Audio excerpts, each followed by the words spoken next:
Bonsoir, Mesdames, Messieurs. Bienvenue à la séance extraordinaire du 16 décembre 2024 pour l'adoption du budget pour l'année 2025.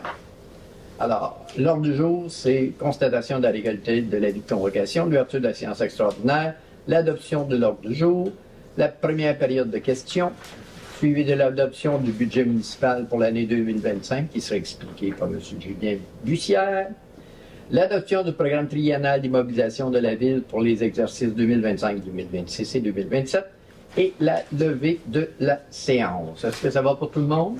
Oui. Il me propose cela. Madame Tétrault, appuyée par M. Saint-Amand. Merci beaucoup. Donc, on procède. Il n'y a pas de questions, non? Il ne semble pas avoir personne qui vous pose une question. OK. On procède donc ensuite à l'adoption du budget municipal pour l'année 2025. Explication avec M. Bussière. Oui, c'est bien cela. C'est bien moi. C'est beau, hein? C'est ça qui est écrit sur mon permis qu'on veut. En tout cas, ça ressemble au gars qui est entré tantôt. Oui. Alors, présentation du budget. Donc, le document a été préparé par M. Le trésorier Justin Sings. Alors, ça va comme suit. Première page, où vont vos taxes?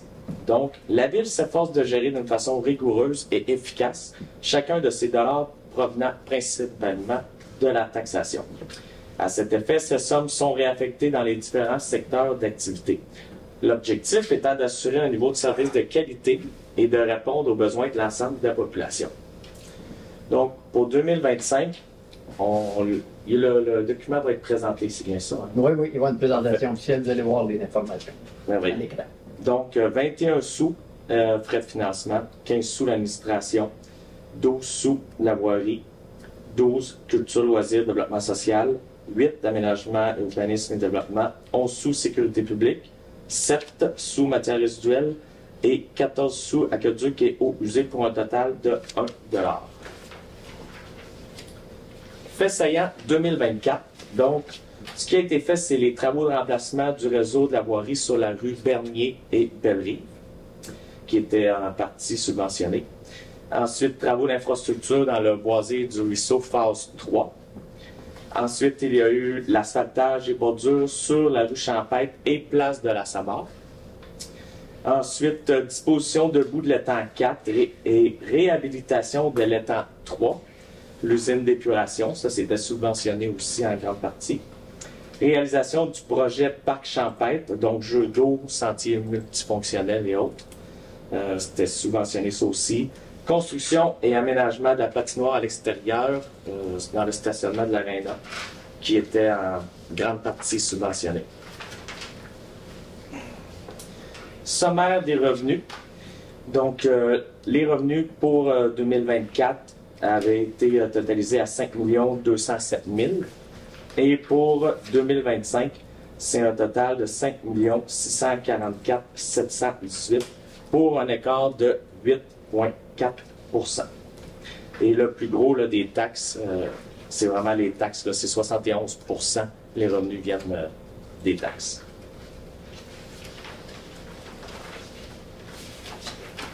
Sommaire des charges. Donc, les charges qu'on a eues pour 2024, c'était 5 207 000. Et pour 2025, on estime à 5 644 718 pour un écart de 8,4 %. Et les charges d'administration, 25 % qui prend là-dedans. Ensuite, hygiène du milieu, 21 % aussi, qui est un bon morceau. Ensuite, loisirs et culture, 18 %. Transport, 11 %. Sécurité publique, 10 %. Urbanisme, 7 %. Ensuite, il y a les frais de financement et santé et bien-être.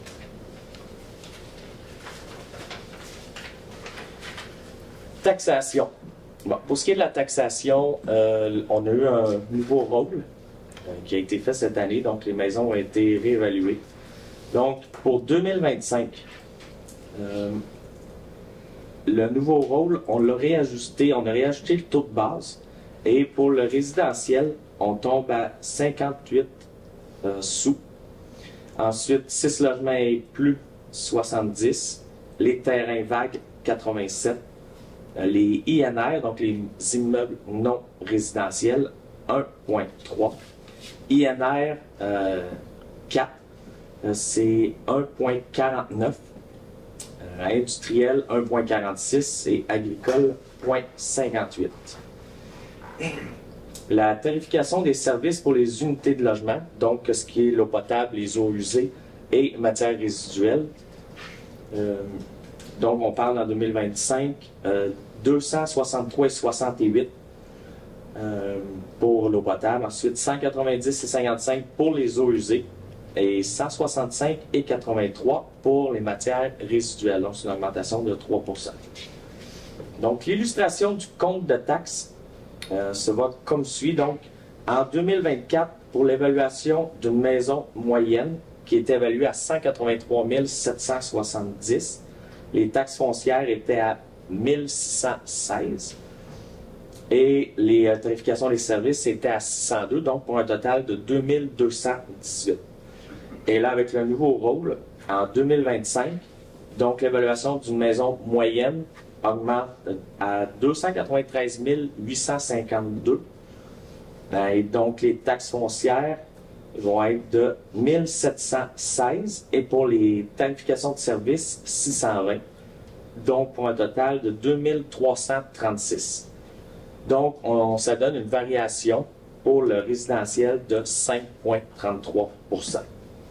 Et toujours pour l'évaluation d'une maison moyenne, ça donne pour l'année 118 $. Ou on peut dire à vrai 10 $ par mois. Par mois. Exactement.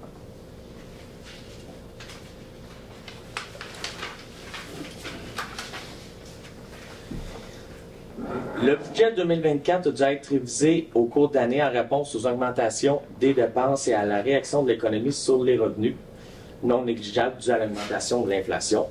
Nous avons diminué les règlements d'emprunt en 2024 pour réduire le remboursement de la dette à long terme, donc les intérêts à payer en 2024. Nous avons le règlement d'emprunt pour les équipements des travaux publics, 257 000 pour la rétrocaveuse et 38 600 pour la gratte à neige, ainsi qu'un refinancement de 2 266 000. La conjoncture économique, la stratégie de l'augmentation du taux directeur commence à avoir des effets dans la diminution de l'IPC du Canada et du Québec, soit une augmentation d'environ 3 %. Le gouvernement continue de prendre des mesures pour diminuer l'inflation. Les dépenses hors de notre contrôle augmentent considérablement, excusez-moi.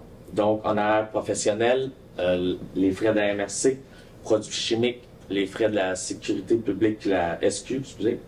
Ensuite, l'entretien des infrastructures, la disposition et les vidanges des boues. Donc, c'est toutes des dépenses qui augmentent alors qu'on n'a aucun effet dessus. Il y a une chose qu'on pourrait mentionner ici, le service d'incendie qui augmente. Ah, aussi, oui, effectivement. Effectivement. Des investissements importants à prévoir pour l'entretien et la mise à niveau de nos infrastructures, donc la voirie, renouvellement de conduite, l'asphaltage, bordure de différentes rues, finalisation de parcs et patinoires.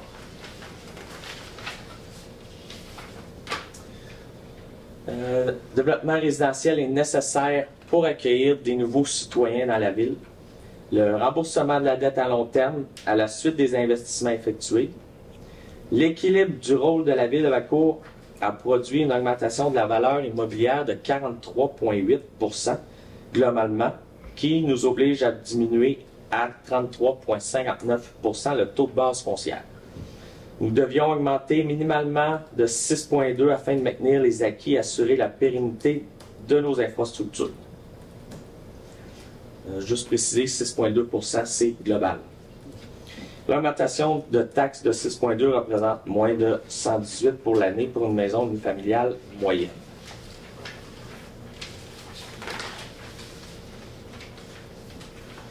Population des municipalités qui sont toutes autour de nous, dans le fond. Valcourt, notre population est de 2266 habitants. Et toutes nos infrastructures bénéficient aux autres municipalités, aux alentours, donc Sainte-Anne-de-la-Rochelle, nos ententes de Lorenzville, Bon-Secours, Racine, Canton de Valcourt et Maricourt. Et ça inclut les ententes de loisirs, les ententes complémentaires, ententes pour l'aqueduc et les services d'égout. Service de la dette. Le service de la dette représente les investissements en immobilisation tels que les infrastructures, les bâtiments, les équipements, ainsi que les parcs, espaces verts ou autres. La dette est constituée du remboursement annuel des intérêts et du capital de la dette à long terme. Donc, 62%, c'est la dette recouvrable de l'ensemble des contribuables. 20%, la dette subventionnée. 18%, la dette recouvrable dans le secteur riverain. Donc, la dette à long terme, au 31 décembre 2025, la dette recouvrable de l'ensemble des contribuables, on parle de 4 970 000. Ensuite, dette recouvrable secteur riverain, 1 443 000. Dette subventionnée, 1 657 000. Et pour une dette totale de 8 072 000. Moins la dette subventionnée de 1 657 000, ça nous donne une dette nette totale de 6 414 232. Ensuite, l'évolution de la dette, on peut parler ici, on est à... C'est les mêmes chiffres que l'an dernier. Comment? C'est les mêmes chiffres. Oui, c'est la dernière qui est... C'est l'année de référence, c'est 2022. Oui, ouais, il n'y a pas eu de... Il n'y a pas de changement là-dessus. Ouais. Les orientations pour 2025. Donc, achat d'un véhicule électrique pour pour les différents services, le prolongement de la rue Bernier, les travaux, les réseaux de la voirie de la rue Montcalm, donc c'est le tronçon 61. Ça se trouve à être de la rue de la Montagne jusqu'à la rue Étier. Et ensuite, il y a le tronçon 62 qui se trouve à être de Étier à la rue des Caries. Ensuite, finalisation des travaux de la rue Bernier. La rue Place Maisonneuve, l'asphaltage et bordure. Ensuite, différents ajouts et améliorations de nos terrains sportifs, parcs, espaces verts et salles. Mise à niveau du suppresseur municipal des érables. Achat et installation d'une génératrice au poste Carpentier. Quartier. Merci. Carpentier, C'est vrai. Quelques lettres de Programme triennal d'immobilisation, donc pour 2025, 26 et 27. Donc, il y a vraiment plusieurs projets.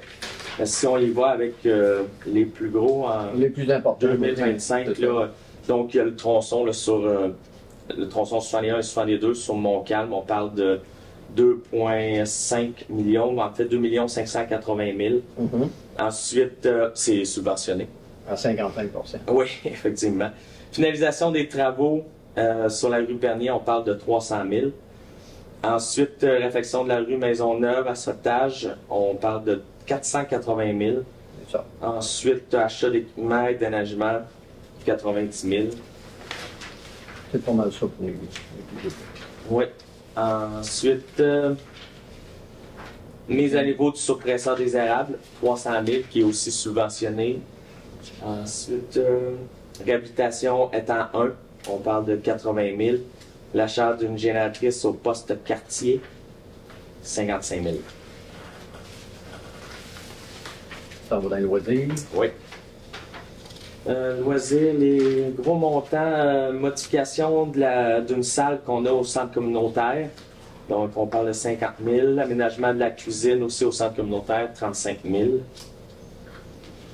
Une carte magnétique, peut-être, qu'on pourrait souligner quand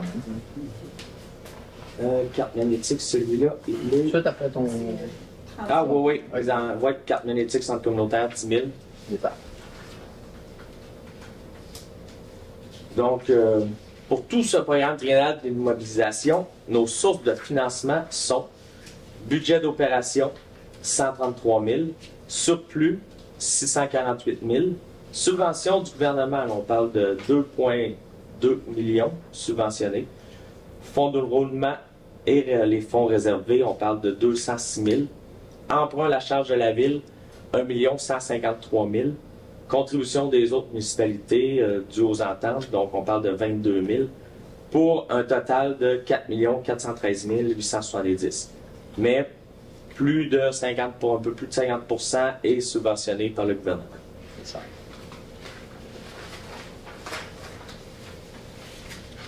Et de ce montant-là, c'est divisé à 81% pour le transport, dans les transports, pour les travaux publics, c'est ça, pour tous les asphaltages. Et ensuite, 11% vient du milieu. Et puis le restant, c'est un petit peu des loisirs, l'administration.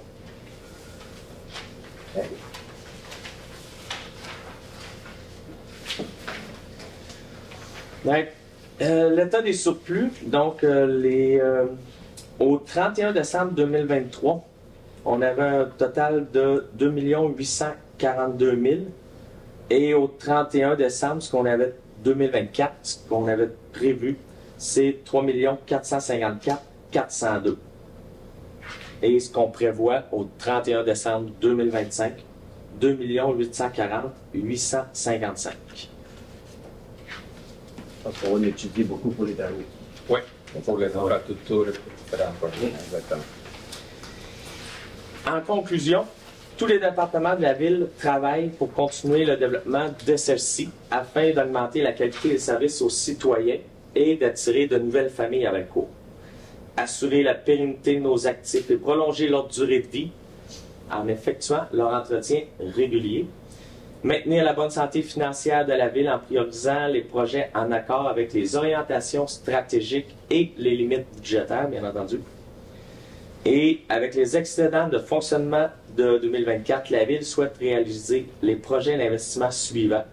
Donc, asphaltage, bordure de la place Maisonneuve, installation de lampadaires solaires sur le sentier multifonctionnel, l'installation de panneaux électroniques, réaménagement de la cuisine au centre communautaire, et l'installation de toilettes extérieures au parc Camille Rouillard, à la patinoire extérieure et autres. Alors, c'est ce qui termine ta présentation. Oui. Oui. Oui. Peut-être juste indiquer aux citoyens que le taux de taxation qu'on avait l'an dernier était de 88 cents et que là, maintenant, on est tombé à 58.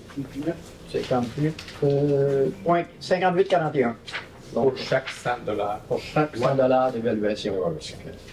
Mais qu'on doit vous faire constater que vous regarderez la valeur de votre propriété. Elle a augmenté en moyenne pour des maisons unifamiliales d'environ 60% pour l'unifamilial. 60%. C'est ça. En moyenne, avec les industries, tout ça, on monte au global, notre rôle est monté à 43 points quelque chose pour cent. Et on a réajusté le taux en conséquence pour que ça fasse une petite grande différence. Ouais. Et, vous allez voir que vos maisons ont pris beaucoup de valeur par rapport à ce qu'elles avaient auparavant. Ça va pour ça, c'est correct. Alors, tu le proposes, le budget, mon cher? Certainement. D'accord. On mentionne également que le budget municipal, on veut qu'il soit publié et distribué conformément à l'article 474.3 de la loi sur les cités des villes. Qui appuie? M. Bussière. M. Lacroix. Merci beaucoup. OK. On procède ensuite à l'adoption du programme triennal d'immobilisation de la ville pour les exercices 2025, 2026 et 2027. Je le propose. Je le propose aussi. Madame Bombardier appuie. Parfait. On parle que le Conseil adopte un programme triennal d'immobilisation prévoyant des investissements de 4 413 870 $ pour les exercices 2025, de 4 077 153 pour 2026 et de 2 652 940 pour 2027. Parfait. Et on est rendu à la dernière étape, mon cher Danny. Vous avez proposé de l'Assemblée? Ah, ben, tout le monde est d'accord avec ça? Oui. Alors, merci beaucoup et on se voit l'an prochain. Merci. Merci. Merci.